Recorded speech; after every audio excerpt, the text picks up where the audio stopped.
Hello friends, welcome back to my channel. ముందుగా ఒక small request అండి. పక్షులకి మీ విండో ఏరియాలో టెర్రస్ మీద వాటర్ పెట్టండి. అలాగే స్ట్రే డాగ్స్కి మీ కాంపౌండ్ వాళ్ళ దగ్గర వాటర్ పెట్టండి. ప్లీజ్ తప్పకుండా పెట్టండి. Now let us start. ఈరోజు మనము ఒక simple and easy curry recipe ఎలా చేయాలో చూద్దాము. కాల్షియం రిచ్ రెసిపీ ఇది. కాల్షియం చాలా పుష్కలంగా లభిస్తుంది ఈ కర్రీలో. ఆ కర్రీ ఎలా చేయాలో చూద్దాము. దానికి పొట్లకాయలు తీసుకుని శుభ్రంగా వాష్ చేసి రెడీ చేసుకోవాలి. ఉప్పు నీళ్ళు వేసి నేను కడిగి రెడీ చేసుకున్నాను. వీటిని ఇప్పుడు చాప్ చేసుకుందాము. ఖచ్చితంగా ఉప్పు నీళ్ళు వేసి కడుక్కోవాలి. ఇలా చాపింగ్ బోర్డ్ తీసేసుకుని ఇలా పొట్లకాయలు పెట్టేసి శుభ్రంగా వీటిని చాప్ చేసుకోవాలి. చాపింగ్ బోర్డులో చాలా ఈజీగా చాప్ చేసుకోవచ్చు. చాలా హ్యాండీగా ఉంటుంది చాపింగ్ బోర్డు. ఫస్ట్ ఇలా కట్ చేసేసుకుని అన్నీ మరీ చిన్న ముక్కలు కాకుండా మరీ పెద్ద ముక్కలు కాకుండా తరిగేసుకుంటే బాగుంటుంది. పొట్లకాయలని ఉప్పు నీళ్ళలో కడగాలంటే ఇప్పుడు ఫస్ట్ మనం మామూలు వాటర్లో బాగా వాష్ చేసేసుకుని ఉప్పు అప్లై చేసి ఒక 5 minutes పక్కన పెట్టేసేసి ఇప్పుడు మళ్ళీ నార్మల్ వాటర్ బాగా వాష్ చేసుకోవాలి. అలా ఉప్పు వేసి వాష్ చేసుకోవాలి. వాటిని శుభ్రంగా చాప్ చేసేసుకోవాలి. కానీ కేర్ఫుల్గా ఉండాలి. చాలా షార్ప్గా ఉంటుంది నైఫ్ అది. సరే అంత సింపుల్గా కట్ చేసుకోవచ్చు. ఇలా శుభ్రంగా నేను అన్ని కట్ చేసి రెడీ చేసేసుకుంటాను. మీరు కత్తిపెట్టైనా దొరకవచ్చు, మీ ఇష్టము. చాకుతో అయినా దొరకవచ్చు, అలా అయినా చాప్ చేసేసుకోవచ్చు. మీరు శుభ్రంగా అలా కట్ చేసేసుకొని గింజలు అయితే నేను తీయడం లేదు. చాలా లేతగా ఉంది, అందుకని ఈజీగా అయిపోయింది కూడా చాపింగ్ కూడాను. కుదురుగా ఉంటాయి కనుక ఏచులన్నీ వస్తుంటాయి కదా.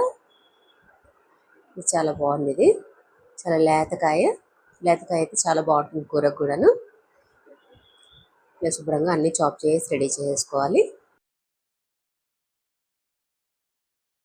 జస్ట్ దీంతో ఎలా చాప్ చేసుకోవచ్చు అందుకని చెప్పేసి ఇది షూట్ చేశాను. చాప్ చేసుకోవడము తెలియని వాళ్ళు ఈజీగా నేర్చుకుంటారు కదా, అలవాటైన వాళ్ళకి పర్వాలేదు. కానీ చూసారు అంత ఈజీగా చాప్ చేసుకోవచ్చు. మనం మీ ఇష్టం, మీరు ఏ మెథడైనా యూజ్ చేయొచ్చు చాప్ చేయడానికి. ఇలాగే కట్ చేయాలని లేదు, ఇలాగన్నీ చాప్ చేసి రెడీ చేసేసుకోవాలి. సార్ నేను ఇలా అన్నీ చాప్ చేసి రెడీ చేసేసుకున్నాను. చాలా తక్కువ టైంలో మనం ఈజీగా చాప్ చేసుకోవచ్చు వీటిని. మరీ పెద్ద కాకుండా చిన్నగా కాకుండా ఇలా చాప్ చేసి రెడీ చేసేసుకున్నాను. ఇప్పుడు నువ్వుల పొడి ప్రిపేర్ చేసుకోవడానికి బాండీ పెట్టుకుని అందులో ఎండుమిరపకాయలు వేసుకోవాలి. ఇవి ఎక్కువ కారం లేవు, అందుకని నేను ఇన్ని వేస్తున్నాను. మిరపకాయలు 15 దాకా వేసాను. మీ స్పైసీనెస్కి తగ్గట్టుగా మీరు వేసుకోండి. నూనె ఏం వేయనక్కర్లేదు, డ్రైగానే రోస్ట్ చేసుకోవాలి. ఇప్పుడు ఇందులో కొంచెం జీలకర్ర వేద్దాము. నువ్వులు నేను ఆల్రెడీ కొంచెం రోస్ట్ చేసి పెట్టాను, అందుకని చెప్పేసి నేను లాస్ట్లో వేస్తాను. నువ్వులు వేయించినవి కాకపోతే కనుక మీరు ఎండుమిరపకాయలతోనే నువ్వులు కూడా వేసేసి వేయించేసుకోవాలి.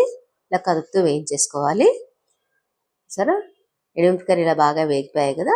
ఇప్పుడు ఇందులో నేను వేయించిన నువ్వులు కదా, అందుకని లాస్ట్లో వేస్తున్నాను. వేసేసి కొంచెంసేపు అయితే సరిపోతుంది వేయించుకోవడం. పురుగు పట్టేస్తాయని వేయించి పెట్టేస్తాను అనమాట, అందుకని ఏం లేదు.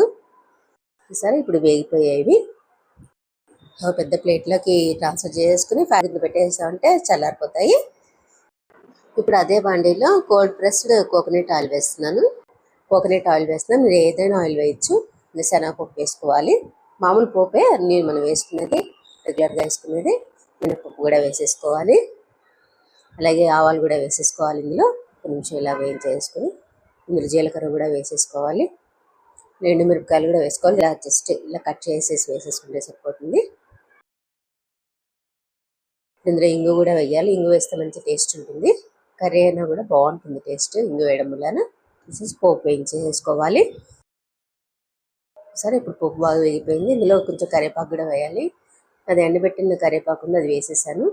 ఫ్రెష్ ఉన్నా మీరు ఫ్రెష్ వేసేసుకోవచ్చు. ఇప్పుడు మనం తరిగి పెట్టుకున్న ముక్కలు ఉన్నాయి కదా, అవన్నీ వేసేసుకోవాలి. పొట్లకాయ ముక్కలు అన్నీ వేసేసుకుని పసుపు కూడా వేసేసుకుని ఇందులో ఉప్పు కూడా వేసేసుకోవచ్చు. ఇప్పుడే ఉప్పు వేసేస్తే నీరు వస్తుంది, కనుక మనం ప్రత్యేకంగా నీరు పోయాల్సిన అవసరం లేదు. సరిపడా ఉప్పు వేసేసుకుని జాగ్రత్త చూసి వేసుకోవాలి. ఉప్పు వేసుకుని ఒకసారి బాగా కలిపేసేసుకుని ఉప్పు వేయగానే నీరు వస్తుంది, అందుకని నీరు పోయిన అవసరం లేదు. ఉప్పు కలిసేటట్టుగా బాగా కలుపుకోవాలి. అన్ని ముక్కలకి ఉప్పు పట్టేటట్టుగా బాగా మిక్స్ చేసుకోవాలి. ఎందుకంటే నీళ్ళు ఏం పోయాం కాబట్టి కొంచెం బాగా కలుపుకోవాలి. నీళ్ళు పోస్తే ఈవెన్గా మిక్స్ అయిపోతుంది. మూత పెట్టేసేసి హైలోనే ఉడకనివ్వాలి ఇది. ఇప్పుడు కూర ఉడికేంత లోపునే నువ్వులు చల్లారిపోయాయి, అందుకే నేను గ్రైండర్లో వేసేసుకుని ఇది పల్స్ మోడ్లోనే మనం గ్రైండ్ చేసుకోవాలి. ఇలా పల్స్ మోడ్లో వేసి గ్రైండ్ చేసేసుకున్నాను. కంటిన్యూస్గా గ్రైండ్ చేసాం అనుకోండి అది ముద్దగా అయిపోతుంది, నూనె రిలీజ్ అయిపోతుంది కదా, అందుకని ముద్దగా అయిపోతుంది. పల్స్ మోడ్లో ఇలా గ్రైండ్ చేసి పక్కన పెట్టేసుకోవాలి. ఒకసారి చెక్ చేద్దాము కర్రీ. చూసారు ఎంత వాటర్ వచ్చిందో, మనం ఒక్క చుక్క వాటర్ కూడా వేయలేదు. ఉప్పు వేస్తే వాటర్ వస్తుంది, అందుకని వాటర్ వేయకూడదు. లేతగా ఉందంటే వాటర్ పట్టదు, కొంచెం ముదరగా ఉందనుకోండి కొంచెం ఒక చుక్క వేయాల్సి వస్తుంది. ఇప్పుడు మళ్ళీ మూత పెట్టేసేసి హైలోనే ఉడకనిద్దాం. మళ్ళీ ఒకసారి నేను 2-3 సార్లు మధ్యలో చెక్ చేశాను. చూసారా కొంచెం బాగానే ఉడికిపోయింది ఇది. ఇప్పుడు దీన్ని మనము మూత పెట్టకుండానే ఉడకనివ్వాలి. ఇంకా మోసరుగా ఉడికిపోయింది కాబట్టి మూత పెట్టకుండా ఉడకనిస్తే, మూత పెట్టేసామంటే మరి ఇంకా నీళ్ళు వచ్చేస్తుంది, అందుకని చూసారా ఒకసారి చెక్ చేద్దాము ఉడికిందో లేదో. చూసారా ఉడికిపోయింది. కొంచెం హైలో పెట్టేసి ఒక 2 నిమిషాలు ఇలా కలిపేసామంటే కొంచెం నీరు కూడా ఇదైపోతుంది. అప్పుడు మనం ఇందులో గ్రైండ్ చేసి పెట్టుకున్న ఇది వేసేసుకోవాలి, నువ్వుల పొడి.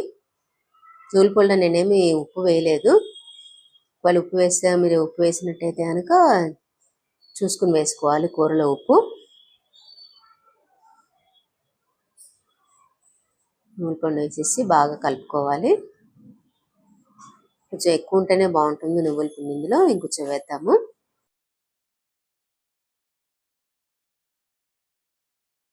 నువ్వుల పొడి కొంచెం ఎక్కువ ఉంటేనే బాగుంటుంది, ఇంకా కొంచెం వేద్దాము, కొంచెం టేస్ట్ బాగుంటుంది. కొంచెం ఎక్కువ ఉంటేనే బాగుంటుంది. వేసేసి బాగా కలిపేసేస్తాము. ఇట్లా బాగా కలిపేసేసుకుని ఇప్పుడు మూత పెట్టేసేసి సిమ్లోనే ఉడకనివ్వాలి ఇది. ఇప్పుడు మంచి టేస్ట్ వస్తుంది కూరకి. ఇప్పుడు ఒకసారి చెక్ చేద్దాము, అయిపోయి ఉంటుంది. చూసారా అయిపోయింది ఇది. ఇలా కొంచెం సేపు ఉడికిస్తే కొంచెం ఆయిల్ రిలీజ్ అయినట్టుగా అయ్యి చాలా టేస్టీగా ఉంటుంది కూర. ఇప్పుడు స్టవ్ ఆఫ్ చేసేసి సర్వింగ్ బౌల్లో తీసేసుకోవాలి. ఇలా సర్వింగ్ బౌల్లో తీసేసుకున్నామంటే మన ఎమ్మి నువ్వుల కారం పొట్లకాయ కూర రెడీ అయిపోయింది. మా అమ్మగారు ఇలాగే చేసేవారు, చాలా టేస్టీగా ఉంటుంది కూర. వేడివేడి అన్నంలో కూడా చాలా బాగుంటుంది, చపాతీల్లో కూడా తినొచ్చు, దోశలు వాటిలో దేనికైనా సైడ్ డిష్గా తినేసేయచ్చు. చాలా టేస్టీగా ఉంటుంది కర్రీ, చాలా తక్కువ టైంలో కూడా అయిపోతుంది. పొట్లకాయలు కూడా చాలా త్వరగా ఉడికిపోతాయి, చాలా ఎమ్మిగా ఉంటుంది కర్రీ.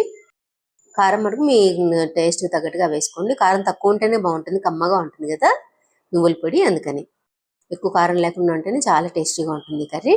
చూసారు కదా ఫ్రెండ్స్, మనం అంత సింపుల్గా ఒక ట్రెడిషనల్ కర్రీ రెసిపీ మనం ప్రిపేర్ చేసుకున్నాము ఈరోజు. ఫ్రెండ్స్, ఈ రెసిపీ మీకు నచ్చితే తప్పకుండా ట్రై చేయండి. వీడియో నచ్చితే తప్పకుండా లైక్ చేయండి. అలాగే మీ ఫ్రెండ్స్కి, మీ రిలేటివ్స్కి అందరికీ మర్చిపోకుండా షేర్ చేయండి.